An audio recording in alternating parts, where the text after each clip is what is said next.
हुकूमत इलेक्शन चाहती ही नहीं है, चाहती ही नहीं है, ये फेस ही नहीं कर सकती है। इनका पॉलिटिकल कैपिटल इतना गिर चुका है, इतनी महंगाई का सुनामी इन्होंने जो है मुल्क पर और अवाम पर मुसल्लत कर दी है कि लोग अब इनको, आप देखेंगे इलेक्शंस में हशर क्या होता है। तो इसलिए ये इलेक्शन फेस ही नहीं करना चाहते, लोगों को फेस नहीं करना चाहते, उलझा रहे हैं, ये सारा मामला उलझा रहे हैं।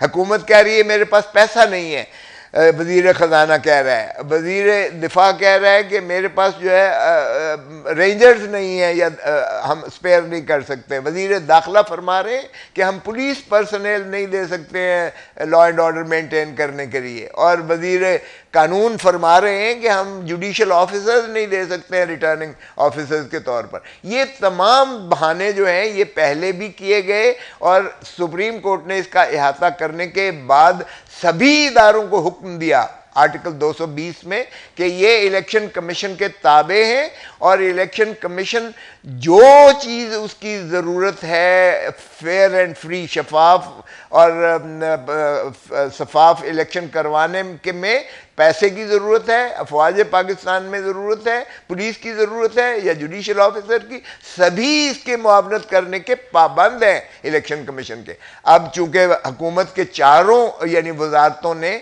जी ये इस किस्म की झंडी दिखा दी है और हुकूमत करवाना नहीं चाह रही है, तो इलेक्शन कमीशन के ज़रिए ये इल्तवा किया गया है। इलेक्शन कमीशन को कोई इख्तियार नहीं है 8 अक्टूबर तारीख देने की। ये आप देख लें कि इसी हफ्ते जो आया चाहता है, इसी हफ्ते में सुप्रीम कोर्ट की ये एग्जीक्यूटिंग बेंच है, बुनियादी तौर पे फैसला हो चुका है, पहले हो चुका है फैसला, इसलिए ये कोई नया फैसला नहीं होगा और ना नया फैसला सुप्रीम कोर्ट कर सकती है, क्योंकि हुकूमत ने या इलेक्शन कमीशन ने कभी नजरसानी नहीं की थी उस फैसले की।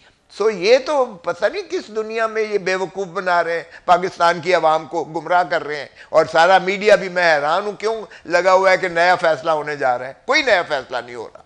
सो हुकूमत को हमने रियासत के ऊपर बिठा दिया है, हमने न्यूट्रल्स को रियासत के ऊपर बिठा दिया है, हमने अदलिया को रियासत के ऊपर बिठा दिया है। अरे भाई अवाम की तो पूछो, जो रियासत है जिनको हक हुक्मरानी है वो तो बेचारे चीख रहे हैं और आटे की लाइनों में अपनी जानों के नजराने दे रहे हैं, वो मर रहे हैं भगदड़ में, उनको आटा नसीब मुयसर नहीं आ रहा है। हम किस उसकी बात कर रहे हैं? हुकूमत स्टेक होल्डर है। और मोहतरम नवाज शरीफ साहब, उनका तो वो न सिर्फ सजा याफ्ता है, वो अदालती मफरूर भी हैं। उनका तो बयान शायद आपको दिखाना ही नहीं चाहिए, क्योंकि वो कानूनी और आईनी तौर पर इस वक्त तक जो है सजा याफ्ता मफरूर है, अदालती मफरूर है, डिक्लेयर्ड प्रोक्लेम्ड ऑफेंडर है।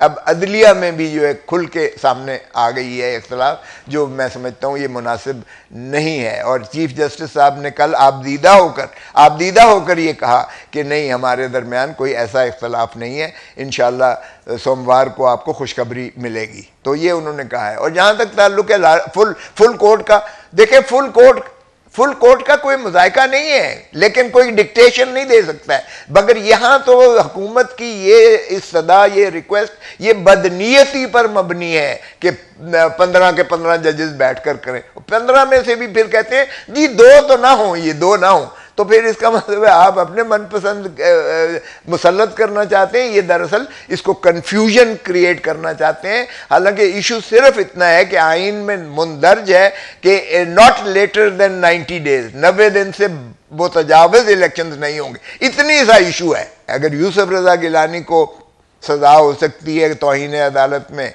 तो और जो है नाअहल भी हो सकते हैं, तो ये इलेक्शन कमीशन नाअहल भी होंगे और ये पाबा सलासल भी होंगे, इनको जो है सज़ा भी होगी तौहीन अदालत में के इर्तिकाब में।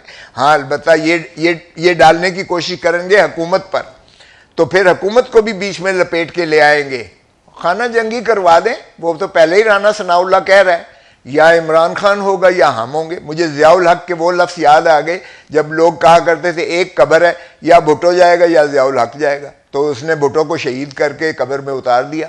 अब राना सनाउल्लाह यही कह रहा है कि या इमरान खान होगा या वो। और मरियम बीबी फरमा रही हैं कि जब तक नवाज शरीफ पवित्र होकर दूध का धुला होकर नहीं आ जाता है और इमरान अंदर नहीं हो जाता है, उस वक्त तक इलेक्शन नहीं हो सकता। तलवार वाला पीपल पार्टी जो है वो हिस्सा नहीं है, ना हुकूमत का हिस्सा है ना पीडीएम का हिस्सा है। 4 पीस का ज़रूर अलायंस एक है हुकूमत के साथ, लेकिन मुझे बताएं कि हमारी वजारतें जो हैं, वजारत खारजा है, वो तो आइसोलेशन से निकाल के भुट्टो ने ग्लोबलाइजेशन में किया। ये तो शहरी को देखें, शहरी रहमान, वो इन्वायरमेंटल में कितना अच्छा काम कर रहे हैं। हमारे वजीर जो हैं इस डिसीशन मेकिंग में, माफ़ कीजिएगा, ये शहबाज शरीफ और उसकी काबीना है, इसमें इसहाक डार वजीर ख़जाना है, इसमें वजीर दाखिला जो हैं ये राना सनाउल्लाह हैं, इसमें वजीर जो वो अपना दिफा है वो ख्वाजा आसिफ हैं। तो जो चारों मिनिस्ट्रीज जो रेजिस्टेंट हैं, वजीर ख़जाना इसहाक डार साहब हैं, वजीर दाखिला जो है वो राना सनाउल्लाह साहब हैं जो पुलिस फोर्स देने से इनकारी हैं, वजीर ख़जाना पैसे देने से इनकारी हैं, वजीर दिफा जो है रेंजर्स देने से इनकारी हैं, और वजीर कानून जो है आज़म नज़ीर तारड़ साहब वो रिटर्निंग ऑफिसर्स देने से जो है माजरत कुना है। तो ये चारों वजारतें जो हैं ये पीपल्स पार्टी नहीं है। देखें, हम वकला करेंगे, एतजाज़ आसन हो, मैं हूँ, आप देखें कि हमारा बड़ा क्लियर स्टांस है, और पीपल्स पार्टी के हम माशाअल्लाह, अल्लाह का शुक्र है कि हम बड़े छोटे मोटे वकील भी एक अपना मुकाम बाहर के लीगल फ्रेटर्निटी में रखते हैं। तो हमारा जो है वकला करेंगे आइन का तहफ़्फ़ुज़, अवाम उन्नास करेगी आइन का तहफ़्फ़ुज़। हम चीफ जस्टिस ऑफ पाकिस्तान के बिल्कुल शाना बशाना उनके पीछे खड़े हुए हैं। अदालत में तकसीम नहीं होनी चाहिए। मैं पीपल्स पार्टी हूँ और पीपल्स पार्टी ही के हक में हूँ और पीपल्स पार्टी का ही रहूँगा, मुझे कोई ऐसा शौक़ नहीं है।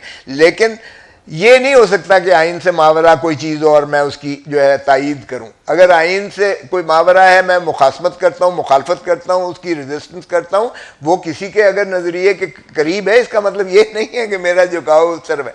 मेरी वाबस्तगी पाकिस्तान के साथ है, मेरी वाबस्तगी रियासत के साथ है, मेरी वाबस्तगी आइन के साथ है, और मेरी अपना पेशे के साथ है, और फिर पार्टी के साथ है। सो आप तरजीहात को देखते जाइएगा। पार्टी की वजह से मैं पाकिस्तान को या आइन को या उससे उसके मावरा नहीं रख सकता। मुझे बताएं कि ये राना सनाउल्लाह साहब की जो ज़बान है, क्या ये ज़ेब देती है एक वफाकी वज़ीर को?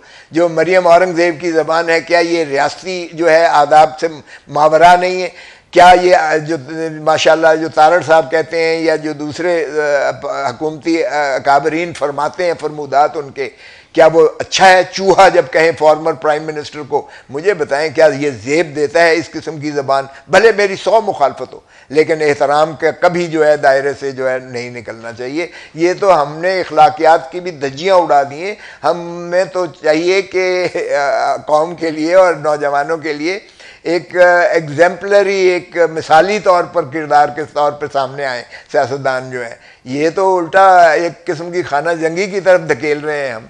जहाँ तक इलेक्शन कमीशन का ताल्लुक है, election commission section 58 election act 2017 में सिर्फ शेड्यूल में रद्दोबदल कर सकता है। शेड्यूल तारीख नहीं है, तारीख अलहदा चीज़ है, शेड्यूल अलहदा है। शेड्यूल ये होता है कि कागजात नामजदगी किस तारीख को दाखिल होंगे, उसके एतराज़ात कितने दिनों में होंगे, एतराज़ात के बाद जो इसकी मुस्तरद होंगे या मंजूर होंगे, उनके खिलाफ अपील जो फरीक चाहे करे वो कितने दिनों में और किस फोरम के पास करेगा।